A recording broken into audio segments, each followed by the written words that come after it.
Man, I tried to call you. Did you change your number? You know, it feels like a lot of veteran players might have changed their numbers. That's why we haven't heard from him. But CJ Cron has found a gig. He signed a minor league deal with the Rockies recently and arrives at Rockies camp as a really interesting player. This is a guy who, after an injury-filled season in Detroit last year, had been really good the previous two seasons, 2017 and 18. Or 18 and 19, rather, 55 homers combined between Minnesota and Tampa Bay. Cron is a guy that Bud Black is familiar with from Buddy's developmental days in the front office in Anaheim when CJ was drafted and broke in. It's a player that's 31 years old. He's going to compete for playing time if he gets to the big league team with guys like Josh Fuentes. Greg Bird is also Rockies property. They've got some interesting options there. But for a power hitter, with a chance now to stick in Denver, I think this was a great signing by the Rockies and a great place for Cron to land. I got him, if healthy, because we've watched flashes of this guy coming on. He's 30 to 40 homers this year. He is.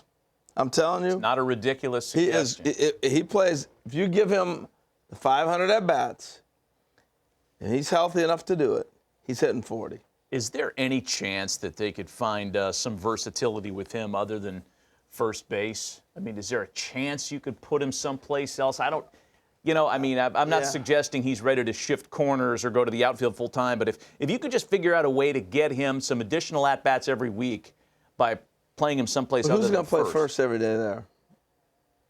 Fuentes, right? Yeah, so maybe look to see if he can move around, but I don't know. I think once CJ Cron goes on one of these tears, he's got the ability for them to go, we got to write him in. I mean, David Dahl's gone. Like, there's a chance that he could really help them. Keith, what do you have as far as perspective on this marriage? Yeah, H, I'm totally with you. He gets a lot of at-bats in Colorado. You could be looking at a 35-homer guy, but I know you always lock in on the draft, H. Let's go back to 2011, the guys he broke into pro ball with. Take a look at this list. Some pretty accomplished players in terms of first-rounders from that year that have already hit 100 home runs. But the interesting part in the context of this conversation for me is how he got to the first round by absolutely mashing at University of Utah. So I realize he's not going to be swinging an aluminum bat. He's not going to be playing a 50 to 60 game season. He's certainly not going to be facing BYU or UNLV in the NL West. But this is a guy who's familiar with what it takes to play at altitude in terms of what it does to your body and how to keep yourself prepared. So sort of a comfort level there. Maddie, I'm not sure about any connections with the Real Housewives of Salt Lake for your purposes, but